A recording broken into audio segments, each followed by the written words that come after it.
तो 20 तारीख को दीपावली के पर्व के दिन सोमवती अमावस्या है और निवेदन सोमवती अमावस्या हमारे जीवन को फलित करने वाली, सुख देने वाली, आनंद देने वाली, हम उसका लाभ अवश्य लें। सोम पुष्प को छोड़ना मती, सोमवती अमावस्या को मत छोड़ना। हमारे जीवन को फलित करने वाली, सुख देने वाली, आनंद देने वाली, हम उसका लाभ अवश्य लें।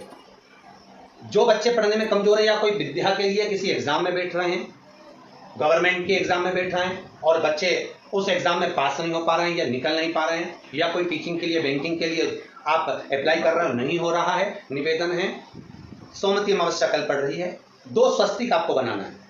कितने स्वस्तिक बनाना है? 2 स्वस्तिक। एक स्वस्तिक कुंकू का पीपल के पेड़ पर बनाना है आपको।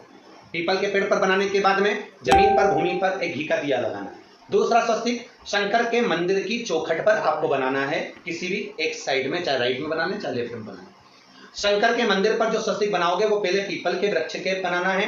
पीपल के वृक्ष के बनाने के बाद में शंकर के मंदिर में शाम के समय आप जाकर स्वस्तिक बना सकते हैं। दोपहर से लेकर शाम तक कभी भी स्वस्तिक बनाएं और एक घी का दिया वहां रखा है। बस इतना याद रखना, पीपल के पेड़ के नीचे जो स्वस्तिक बनाओगे वहां जो घी का दिया लगेगा उसमें गोल बत्ती लगेगी, फूल बत्ती लगेगी।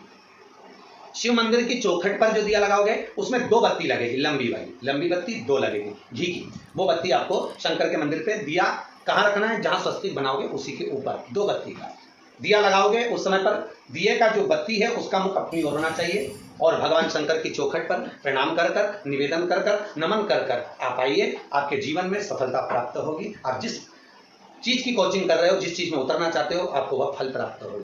सोमवती अमावस्या फल ही यही है कि जिन वर कन्या का विवाह नहीं होता, जिन लड़का लड़की का विवाह नहीं होता, जिन पति पत्नी में आपसी में टकरार चल रहा हो, अदालत तक बात पहुंच गई हो, जिस घर में शांति नहीं रह रही हो, आपस में क्लेश बड़ा मचा हो, तो निवेदन है सोमवती अमावस्या के दिन पीपल के वृक्ष के नीचे जाकर उस पीपल की पूजन कर कर उस पे कुंकु सिंदूर चंदन समर्पित कर कर कच्चे सूत से 7 परिक्रमा करिए। 7 बने तो 7, वैसे तो 108 लगाओगे तो आपके जीवन में सुखता आएगी। 108 फेरी लगाएं, चाहे दाने से लगाएं, चिरंजी से लगाएं, जिससे भी लगाएं, पीपल की पूजन करें, जल अर्चना करें। इतना निवेदन करता हूं कि आपके घर में अशांति नहीं हो सकती, परिवार में प्रेम जरूर करें।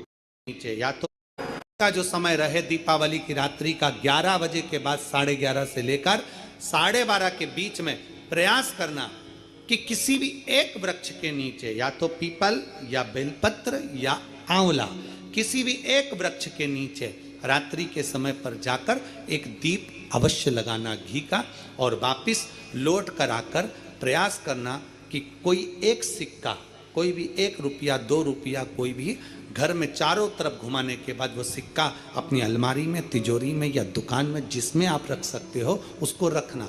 फिर अगले वर्ष आपसे बात करेंगे कि वो तिजोरी खाली तो नहीं हुई, बाबा ने भंडार भर कर रखा कि नहीं, उसने भरा कि ना भरा। ये अमृत के बूंद से प्रकट हुआ है पान का पत्ता। 33 कोटि देवताओं के पूजन में, पाठ में, अर्चना में ये अमृत का पत्ता काम आएगा। जिस जल के पात्र में यह पत्ता रखा रहेगा वो जल क्षीर सागर के अमृत तुल्य हो जाएगा, क्षीर सागर के अमृत तुल्य हो जाएगा। और भगवान विष्णु बोले, सुनो लक्ष्मी, ये पान का पत्ता पानी के अंदर जब तक रहेगा, गीला रहेगा, तब तक 33 कोटि देवताओं का आनंद देने वाली लक्ष्मी इसमें सदा विराजमान